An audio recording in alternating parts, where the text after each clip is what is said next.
नमस्कार, हिमाचल खबरनामा में आपका स्वागत है। मैं हूं कैलाश वर्मा। सबसे पहले नजर डालते हैं कुछ खास सुर्खियों पर।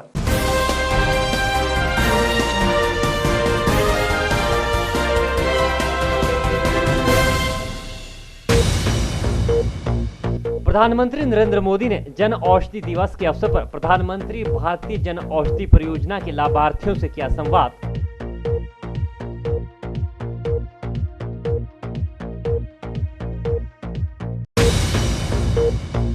मुख्यमंत्री जयराम ठाकुर ने सोलन में 34 करोड़ रुपए लागत की परियोजनाओं के किए लोकार्पण और शिलान्यास।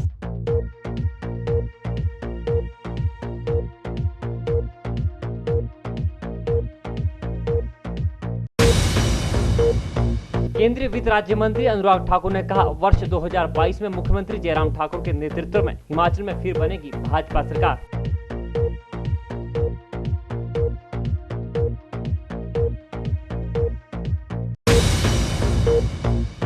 नदौन से कांग्रेस विधायक सुखविंदर सिंह सुक्खू ने जयराम सरकार पर साधा निशाना, हर मोर्चे पर विफल रहने की सरकार पर लगाए आरोप।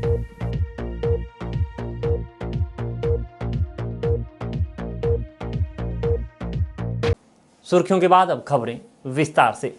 प्रधानमंत्री नरेंद्र मोदी ने जन औषधि दिवस के अवसर पर प्रधानमंत्री भारतीय जन औषधि परियोजना के लाभार्थियों के साथ वीडियो कॉन्फ्रेंसिंग के माध्यम से बातचीत की।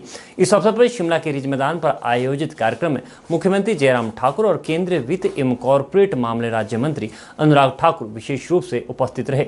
इस दौरान मुख्यमंत्री जयराम ठाकुर ने कहा कि गरीब वर्ग के लिए जन औषधि परियोजना संजीवनी के रूप में कार्य कर रही है। उन्होंने कहा कि यह योजना स्थायी और नियमित आय के साथ साथ युवाओं के लिए रोजगार के अवसर उपलब्ध करा रही है।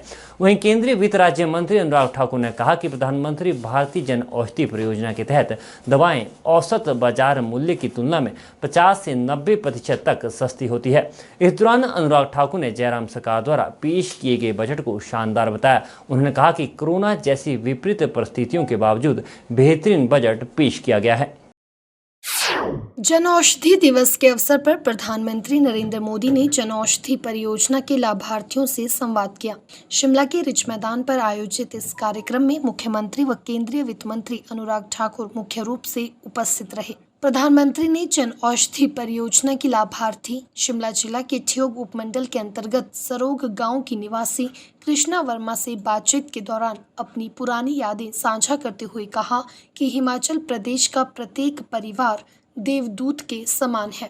हिमाचल वासियों का राष्ट्र की सेवा में सदैव ही सराहनीय योगदान रहा है। कार्यक्रम के उपरांत पत्रकारों से बातचीत करते हुए जयराम ठाकुर ने कहा कि गरीब आदमी के लिए जन औषधि परियोजना संजीवनी के रूप में काम कर रही है। यह योजना प्रदेश में बहुत लोकप्रिय हुई है। राज्य में इस योजना में और तेजी लाई जाएगी और इसके विस्तार के लिए प्रोत्साहन प्रदान किया जाएगा। मुख्यमंत्री ने कहा कि हिमाचल प्रदेश में प्रधानमंत्री भारतीय जन औषधि परियोजना के 54 केंद्र हैं। राज्य के राजकीय चिकित्सालयों में 14 जन औषधि केंद्र स्थापित किए गए हैं। यह योजना स्थायी और नियमित आय के साथ युवाओं के लिए स्वरोजगार का एक अच्छा स्रोत भी उपलब्ध करवा रही है। आदरणीय प्रधानमंत्री जी ने जिस प्रकार से अपनी बात हम सबके सामने पूरे राष्ट्र के समक्ष रखी है, जन औषधि एक ऐसा एक माध्यम है जिसके माध्यम से गरीब आदमी जो बीमारी के कारण उम्मीद छोड़ जाता है जिंदगी की भी, जैसे कृष्णा जी ने यहाँ पर अपनी बात कही जो ठियोग से जिनके साथ आदरणीय प्रधानमंत्री जी का संवाद हुआ कि बीमारी ऐसी लग जाती है जो जिंदगी भर जो है जिसका इलाज करना बहुत आवश्यक होता है। अगर इलाज नहीं किया, दवाई नहीं ली तो जिंदगी बचने की संभावना उसमें नहीं है। ऐसे मरीजों के लिए तो जन औषधि एक ऐसा, जिसको मैं कह सकता हूँ, एक संजीवनी के रूप में काम कर रही है और जिसको प्रधानमंत्री जी ने जिस प्रकार से आगे बढ़ करके उसको प्रोत्साहित करने के लिए एक वातावरण, एक माहौल खड़ा करने के लिए कोशिश की है। और मुझे इस बात की प्रसन्नता है कि पूरे देश भर में अब ये बहुत लोकप्रिय के साथ साथ में जो है इसमें रुझान लोगों का बहुत तेज़ी से बढ़ता जा रहा है कि मोदी जी की मोदी मेडिसिन शॉप जो है वहाँ से हम दवाई खरीद करके लाएं और सस्ते में लाएं और अपना इलाज करें, अपनी ज़िंदगी को बचाने में हम उसमें सफल होंगे। ऐसी एक भाव के साथ आगे बढ़ करके लोगों ने काम करना शुरू किया है। और मुझे इस बात की भी प्रसन्नता है कि हिमाचल प्रदेश में भी हमारा जो है वो जन औषधि को प्रोत्साहित करने के लिए सरकार के माध्यम से जो कार्यक्रम चल रहा है और उसमें और तेजी लाने की कोशिश कर रहे हैं। वहीं इस अवसर पर केंद्रीय वित्त मंत्री अनुराग ठाकुर ने कहा कि प्रधानमंत्री भारतीय जन औषधि परियोजना के तहत दवाएं औसत बाजार मूल्य की तुलना में 50 से 90% तक सस्ती होती हैं। उन्होंने कहा कि मुख्यमंत्री द्वारा विधानसभा में वित्त वर्ष 2021-22 के लिए प्रस्तुत बजट बेहद सराहनीय है। प्रधानमंत्री भारतीय जन औषधि परियोजना, इसके माध्यम से देश भर के करोड़ों लोगों को लाभ मिला। हर वर्ष लगभग 15 करोड़ लोग इसका लाभ उठाते हैं और आपको जानकर हैरानी होगी कि 2014 में केवल 86 सेंटर थे और आज 75वां सेंटर का उद्घाटन हुआ है। ये बड़ी छलांग है। 10,000 सेंटर हम अगले 2 वर्षों के अंदर पूरे कर लेंगे और जो दवाइयों की कीमत है वो कम से कम 50% कम है और कई दवाइयों तो 90% तक कम है। बेटियों के लिए, महिलाओं के लिए जो सैनिटरी नैपकिन है वो भी मात्र 4 रुपये में 4 मिल जाते हैं। आप कल्पना कीजिए, इतनी सस्ती दवाई कभी जीवन में किसी ने सोचा नहीं था वो मिलती है। हिमाचल प्रदेश और देश भर के लोगों को इसका लाभ मिला है। मैं माननीय मुख्यमंत्री जी को और सारी सरकार को बहुत बहुत बधाई देता हूं कि हिमाचल के हित में बजट आया है। इस साल का बजट भी पिछले साल के मुकाबले 94,452 करोड़ रुपये से बढ़कर 2,23,842 करोड़ रुपया, 137% की वृद्धि हमने स्वास्थ्य के बजट की है। ये अपने आप में दिखाता है कि स्वास्थ्य को जो बढ़ावा दिया है प्रधानमंत्री मोदी जी ने, और प्रधानमंत्री जी ने एक और योजना जो शुरू की है उसका भी लाभ हिमाचल और देश भर के हर जिले को मिलेगा, जहां पर देश भर में टेस्टिंग लैब्स और सेंटर्स खोले जाएंगे।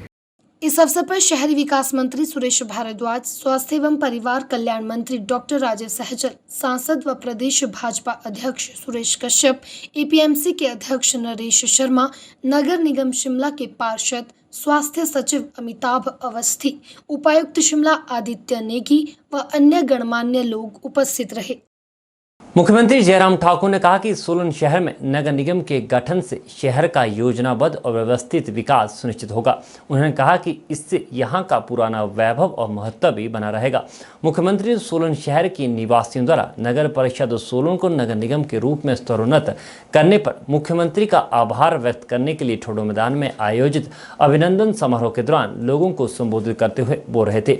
उन्होंने कहा कि सोलन राज्य के केंद्र में स्थित जीवंत शहरों में से एक है, जो न केवल प्रदेश का प्रवेश द्वार है बल्कि प्रदेश के सभी भागों के लोगों को अपने सुखद वातावरण के कारण यहां रहने के लिए आकर्षित करता है।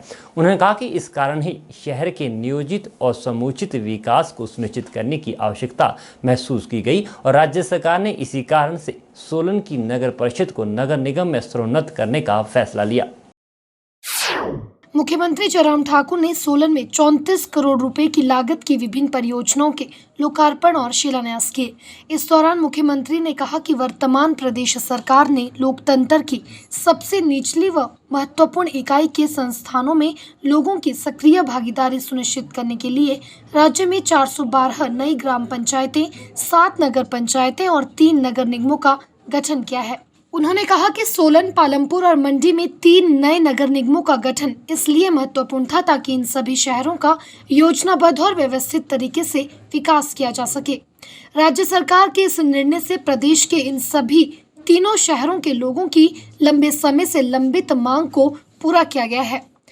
जयराम ठाकुर ने कहा कि कोविड-19 महामारी ने विश्व और भारत की अर्थव्यवस्था के साथ साथ प्रदेश की अर्थव्यवस्था पर भी प्रतिकूल प्रभाव डाला है। उन्होंने कहा कि प्रदेश के लोगों के सक्रिय समर्थन और सहयोग से सरकार इस स्थिति से सफलतापूर्वक बाहर आई है। मुख्यमंत्री ने सोलन के लोगों से नगर निगम चुनावों में भाजपा के उम्मीदवारों की जीत सुनिश्चित करने का आग्रह किया ताकि विकास निर्बाध रूप से चलता रहे। उन्होंने कहा कि प्रदेश के लोगों ने लोकसभा चुनावों में भाजपा को भारी समर्थन दिया है। जिसमें भाजपा ने सभी 4 सीटों पर रिकॉर्ड अंतर से जीत दर्ज की थी।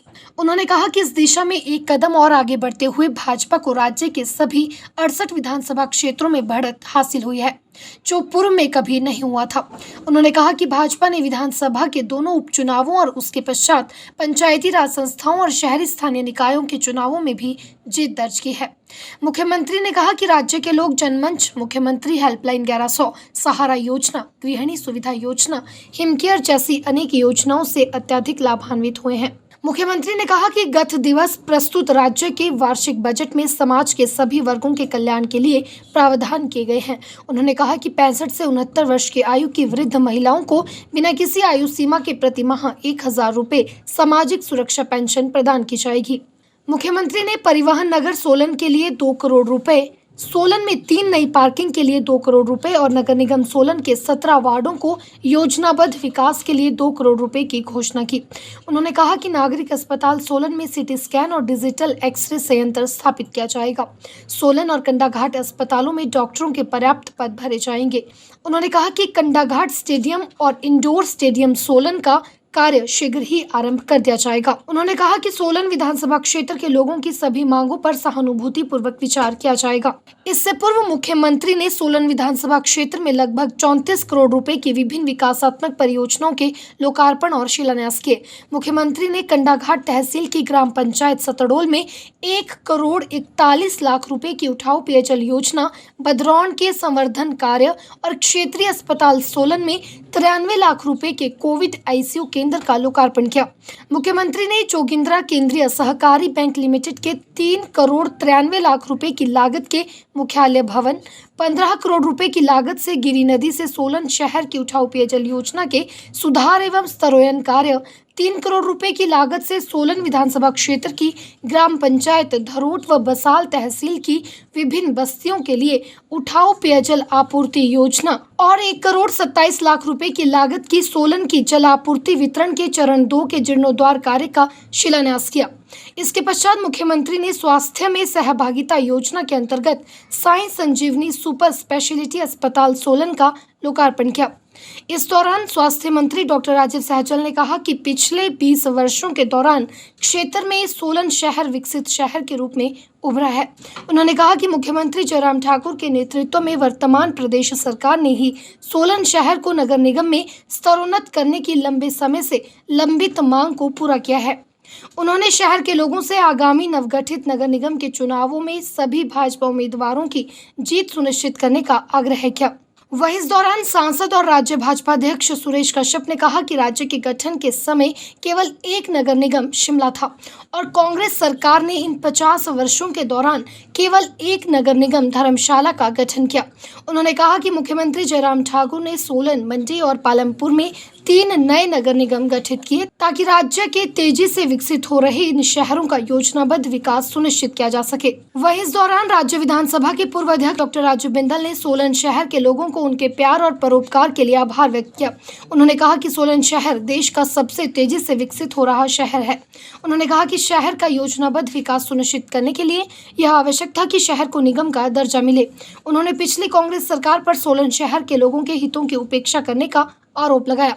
उन्होंने सोलन शहर की विकासात्मक मांगों के बारे में मुख्यमंत्री जयराम ठाकुर को विस्तार से बताया।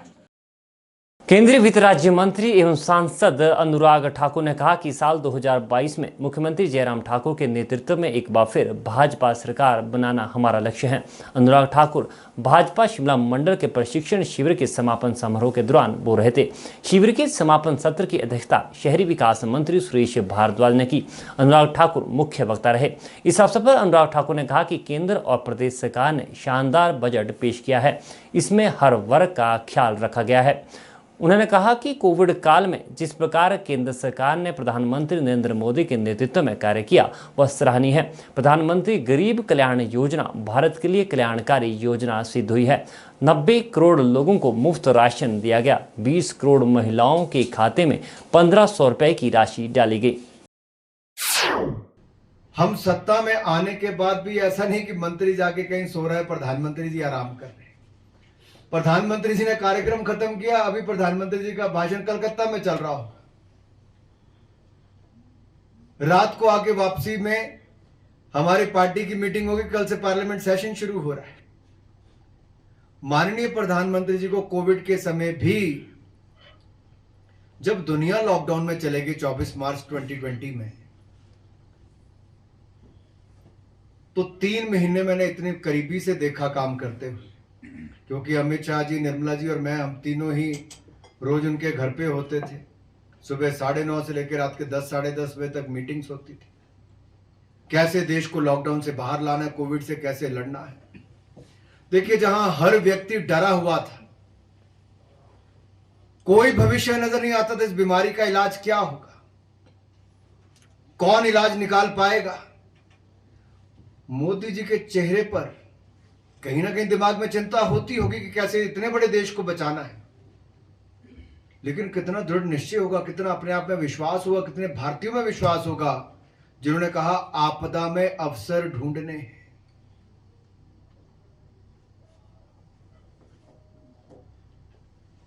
ये छोटी बात नहीं थी। आज सोचिए, 24 मार्च 2020 में हम एक भी पीपी किट नहीं बनाते थे, एक भी इन्वर्टर नहीं बनाते थे, मास्क भी इंपोर्ट करते थे।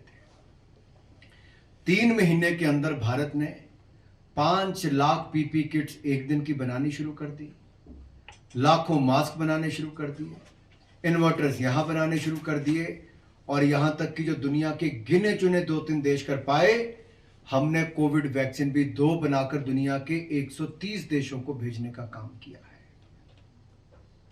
आपदा में अवसर भी ढूंढे और आत्मनिर्भर भारत बनाने की और जो सपना किसी ने सोचा, देखा और उसको सच करने का काम किया, वो नरेंद्र मोदी जी ने करने का किया है।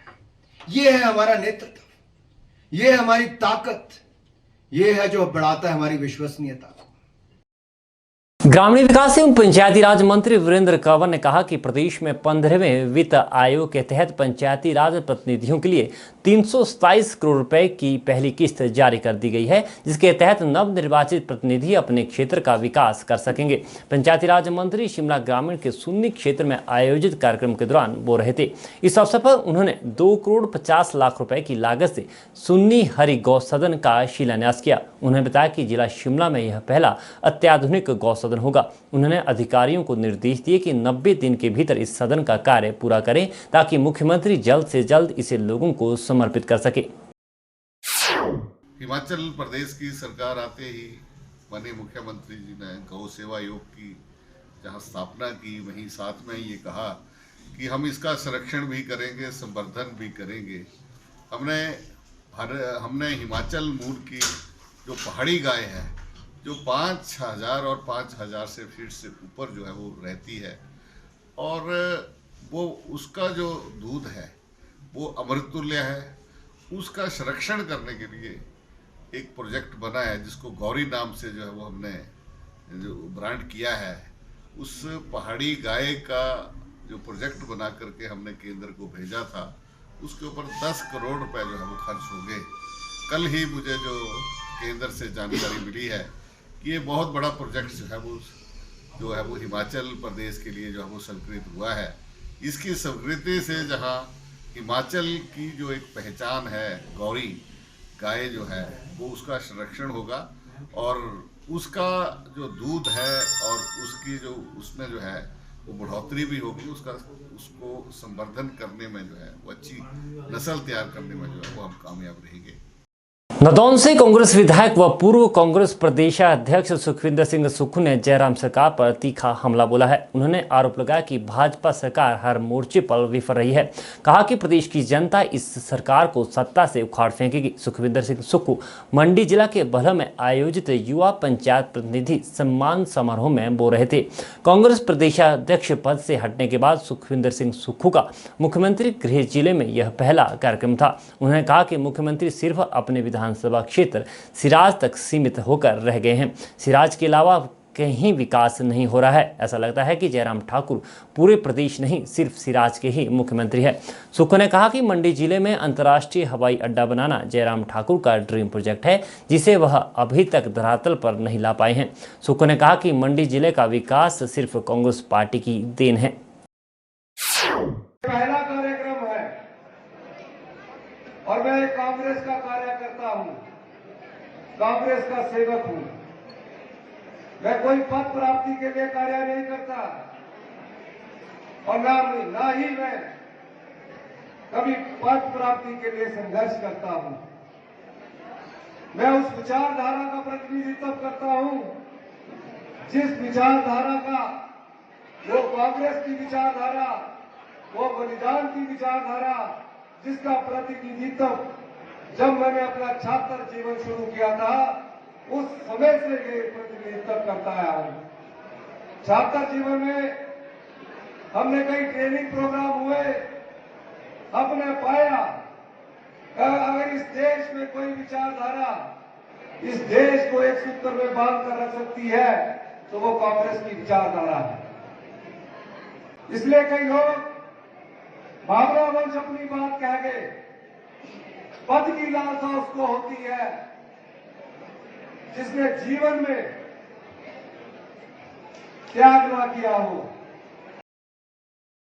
अंतर्राष्ट्रीय महिला दिवस पर ऐतिहासिक रिज मैदान पर भव्य समारोह का आयोजन किया जाएगा। कार्यक्रम की अध्यक्षता राज्यपाल बंडारू दत्तात्रेय करेंगे। इस अवसर पर रिज मैदान पर महिला पुलिस परेड, बाइक स्टंट के साथ साहसिक करतब दिखाएगी। इसके जरिए महिला पुलिस अपना दमखम दिखाएगी। अंतर्राष्ट्रीय महिला दिवस पर आयोजित कार्यक्रम के बारे में जानकारी देते हुए डीजीपी संजय कुंडू ने बताया कि महिला दिवस पर एक प्रदर्शनी का भी आयोजन किया जाएगा। इसमें महिला पुलिस कर्मियों की शौर्य गाथा के बारे में बताया जाएगा। डीजीपी ने बताया कि हिमाचल प्रदेश की स्वर्णिम जयंती के अवसर पर पहली बार ऐसा कार्यक्रम होने जा रहा है। जनवरी के बाद एक बड़ा दिन 8 मार्च का आ रहा है जो इंटरनेशनल वुमेंस डे है। हमारे 50 साल हो गए और हमारी फोर्स में महिलाएं भी हैं, तो उनका कंट्रीब्यूशन रिकग्नाइज करने के लिए और उनकी रिलेंटलेस सर्विस को अप्रिशिएट करने के लिए हमने एक मेगा इवेंट टाइप किया है। और कल जो इवेंट होगा उसके डिटेल्स मैडम सुमेधा बताएगी, लेकिन मेरे ख्याल से कि हिमाचल के इतिहास में इतना अच्छा प्रोग्राम कभी रिज पे नहीं हुआ होगा। और जो ओवरऑल इसका जो पैकेज है कल के प्रोग्राम का, इतना अच्छा कभी मतलब मेरे इतिहास से, मेरे को भी 32-33 साल हिमाचल में हो गए, ऐसा नहीं हुआ होगा। कल सुबह परेड है जिसमें माननीय राज्यपाल महोदय आएंगे। परेड ऑल वुमेन परेड है और उसके बाद एक कॉफ़ी टेबल बुक का रिलीज़ है। उसके बाद फेलिसिटेशंस हैं और उसके बाद ये कल का परेड का फंक्शन कल ख़त्म हो जाएगा।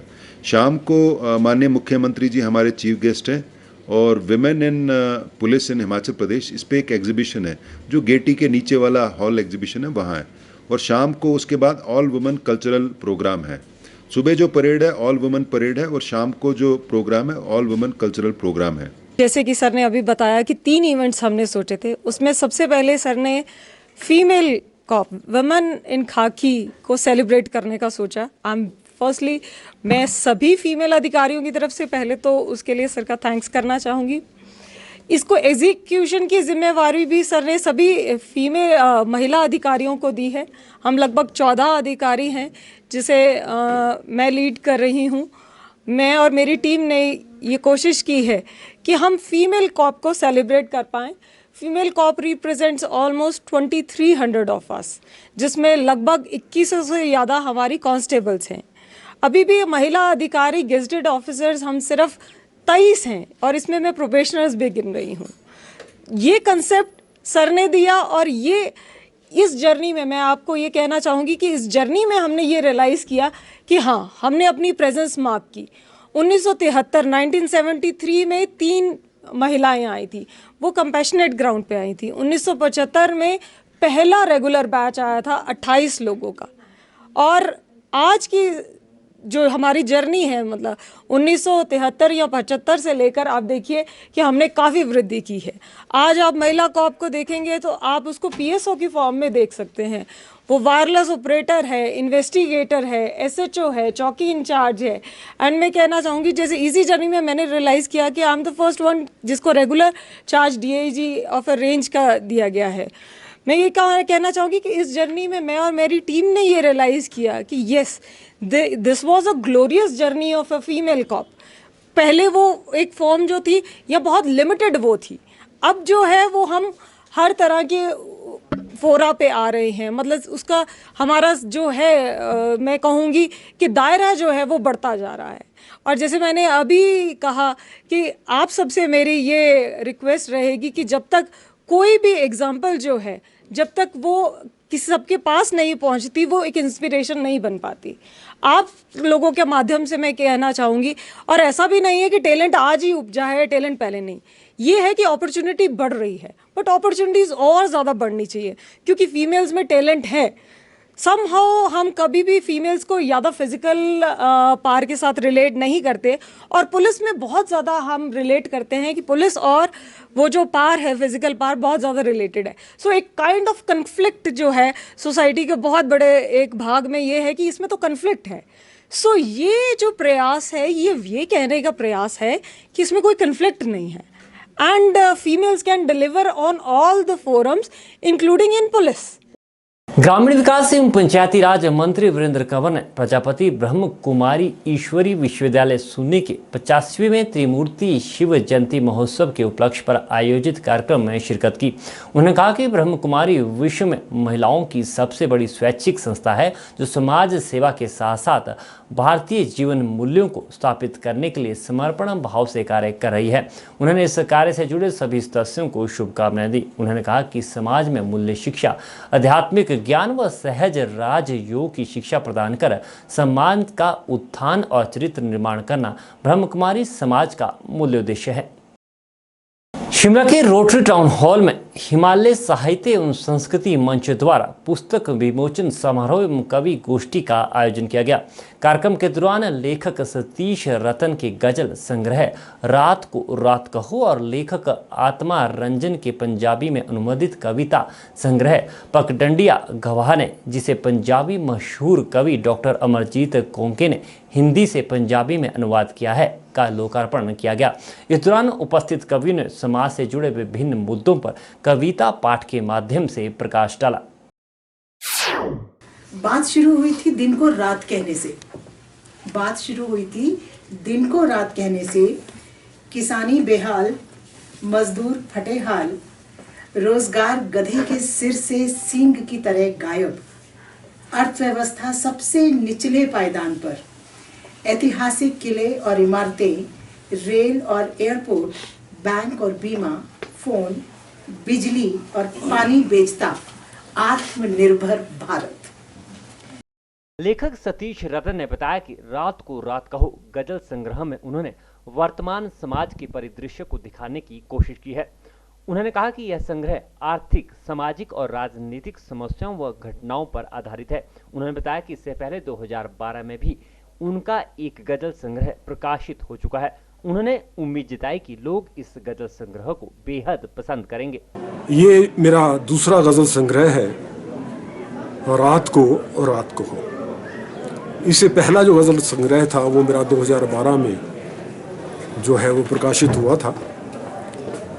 तो उसके 8 साल के बाद, 9 साल के बाद ये मेरा दूसरा आज गजल संग्रह प्रकाशित हुआ है, जिसको आज लोकार्पण जिसका आज हुआ है।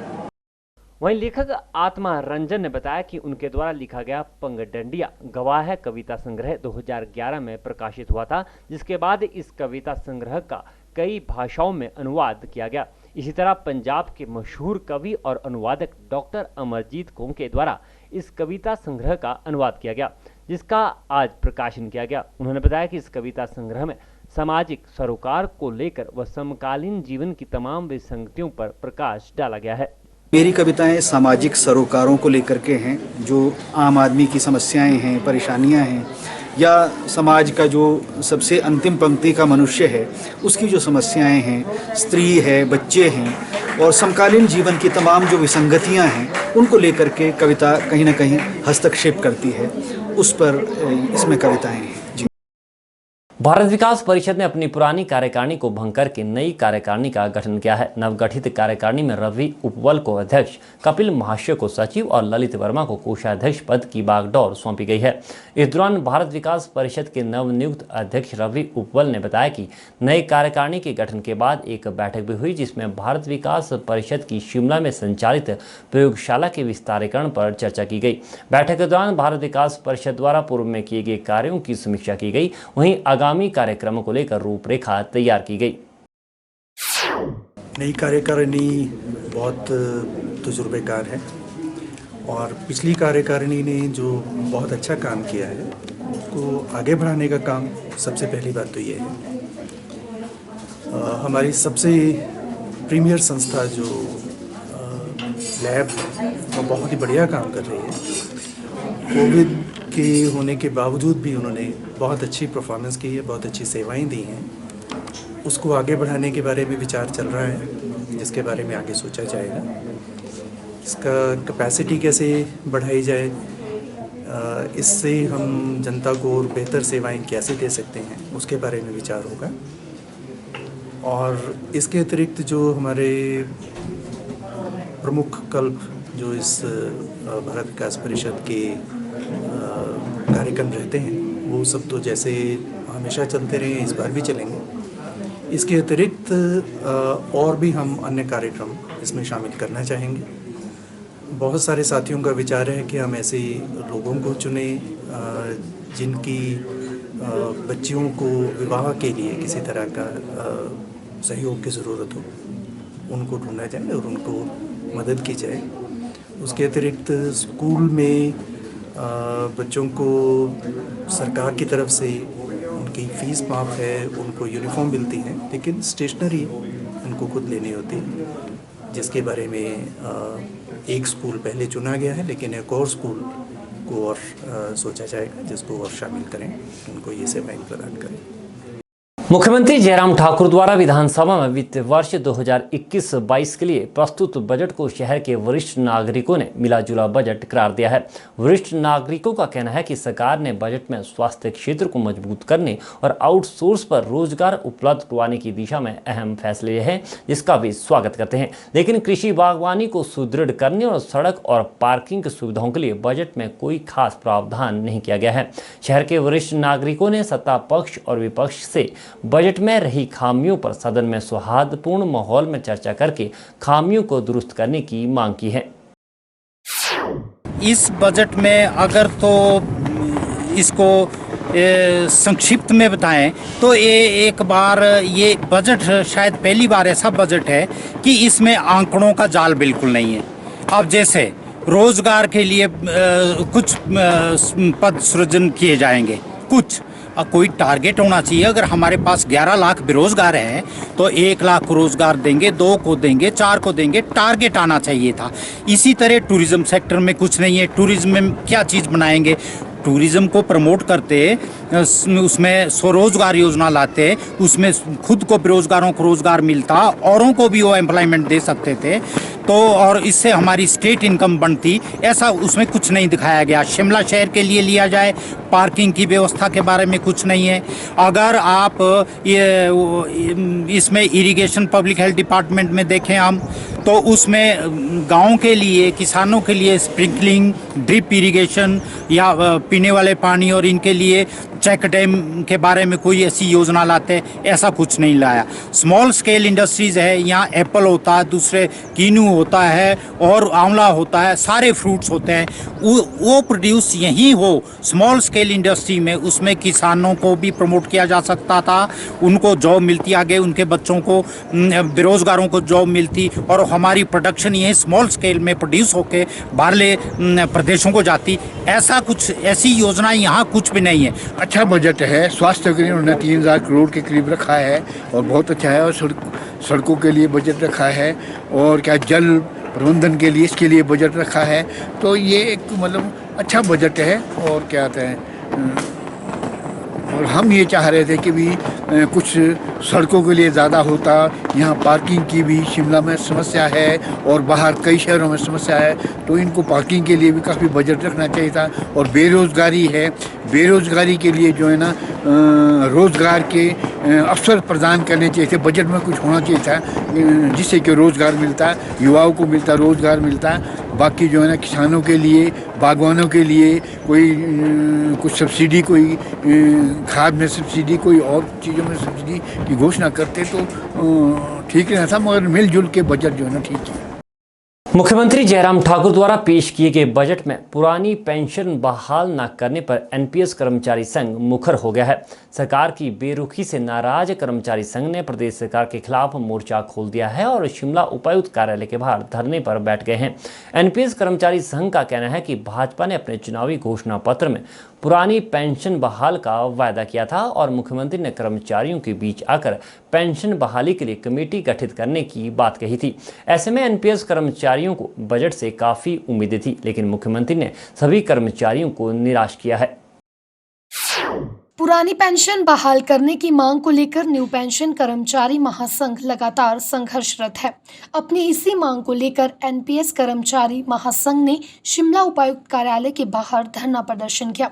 एनपीएस कर्मचारी संघ के प्रदेश अध्यक्ष प्रदीप ठाकुर ने कहा कि पुरानी पेंशन बहाल करने को लेकर मुख्यमंत्री जयराम ठाकुर बजट में घोषणा करेंगे, ऐसी उन्हें पूरी उम्मीद थी, लेकिन मुख्यमंत्री ने इसको लेकर कोई घोषणा नहीं की, जिससे कर्मचारी वर्ग निराश है। जबकि बीजेपी ने अपने मैनिफेस्टो में पुरानी पेंशन बहाल करने का वादा किया था और मुख्यमंत्री ने कर्मचारियों के बीच आकर पेंशन बहाली के लिए कमेटी गठित करने की बात कही थी, लेकिन सरकार अब इस बारे में कोई बात ही नहीं कर रही है। उन्होंने कहा कि 3 मार्च को चौड़ा मैदान में रैली का आयोजन कर बजट में सरकार से पुरानी पेंशन बहाली की मांग रखी गई थी, लेकिन मुख्यमंत्री ने बजट भाषण में जिक्र तक नहीं किया है। उन्होंने कहा कि जब तक बजट सत्र चलेगा तब तक संघ हर रोज डीसी ऑफिस के बाहर धरना प्रदर्शन करेगा और आने वाले दिनों में हर जिलों में सड़कों पर उतरकर पुरानी पेंशन बहाली की मांग की जाएगी। हमने 3 मार्च को पेंशन व्रत चौड़ा मैदान में किया था और उसमें हमने स्पष्ट संदेश सरकार को दिया था कि 6 मार्च को जो सरकार द्वारा बजट रखा जाएगा उसमें जो है कर्मचारियों को पुरानी पेंशन बहाली के लिए कोई कदम उठाए, अन्यथा जो है 7 मार्च से हम लगातार पूरे बजट सत्र के दौरान शिमला में धरने पर बैठेंगे। इसी कड़ी में हम हमारा ये आज धरना शुरू हुआ है और ये धरना पूरे बजट सत्र के दौरान चालू रहेगा। माननीय मुख्यमंत्री महोदय से ज्ञापन देकर भी इससे पहले हमने कई बार निवेदन किए हैं, लेकिन सरकार द्वारा जो है कर्मचारियों की पुरानी पेंशन बहाली के संबंध में हमेशा कर्मचारियों को निराश किया गया है, जो कि बहुत दुखदायी है। कोविड काल में कर्मचारियों का डीए सरकार ने फ्रीज किया, कर्मचारियों ने उसे जो है कोविड केस में सरकार को सहयोग के रूप में स्वीकार किया। सरकार के जो सहयोगी, जो विधानसभा में जो विधायक थे, उन्होंने कुछ ने स्वेच्छा से जो अपना वेतन त्याग दिया था। पिछले कल आपने देखा होगा सरकार ने सबका वेतन जो बहाल किया। जिन लोगों ने खुद से जो वेतन त्यागा था उनका वेतन बहाल करके उनको फिर से वेतन दिया जा रहा है, जबकि कर्मचारियों का डीए जो है कर्मचारियों को अभी तक नहीं दिया गया। कर्मचारियों की इतनी सारी मांगे थी, कर्मचारियों की मांगों के ऊपर सरकार द्वारा बिल्कुल भी ध्यान नहीं दिया गया। ये सरकार जो है बिल्कुल कर्मचारी विरोधी निर्णय ले रही है। हम सरकार से निवेदन करते हैं, हम एक सिस्टम का हिस्सा है, हम सरकार का एक हिस्सा है। अगर आप अपने लिए अपने वेतन बहाल करवा सकते हैं तो कम से कम आप हमारे अधिकारों को तो दें, जो हमारे अधिकार हैं। हमने आपसे बहुत आदरपूर्वक कहा था कि आप हमारे 2009 की नोटिफिकेशन जिसमें डेथ एंड डिसेबिलिटी का रहता है, उसमें कर्मचारी की जब मृत्यु होती है उसके परिवार जो सड़कों पर आता है, कम से कम उन परिवार को तो सहारा दें। आपने कर्मचारियों को इस तरह का सहारा ना देकर कर्मचारियों को सड़कों पर आने के लिए मजबूर किया है। हिमाचल खबरनामा के इस अंक में इतना ही। नमस्कार।